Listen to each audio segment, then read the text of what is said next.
தான் முதல்ல அறிமுகப்படுத்துது. நீங்க அதாவது ஒரு சஹாபி வந்து அல்லாஹுடைய தூதர்கிட்ட வந்து கேட்பாங்க, அல்லாஹுடைய தூதர் என்னுடைய தாய் வஃபாத் ஆயிட்டாங்க, என்னுடைய தாய்க்கு நான் என்ன கடமை செய்யணும், என்ன செய்யலாம் அப்படின்னு சொல்லும் பொழுது நபி ஸல்லல்லாஹு அலைஹி வஸல்லம் அவர்கள் 3 விஷயத்தை சொல்லிக் கொடுப்பாங்க. ஒன்று, சதக்கத்துல் ஜாரியாவான நற்செயல்கள் நீங்க வந்து செய்யுங்க உங்களுடைய தாய்க்கு. அது என்ன சதக்கத்துல் ஜாரியா?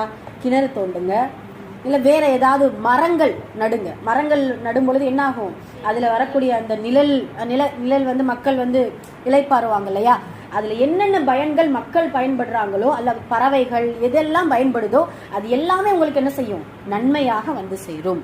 அதே போல உங்களுடைய தாய்க்கு வந்து நீங்க துஆ செய்யுங்க.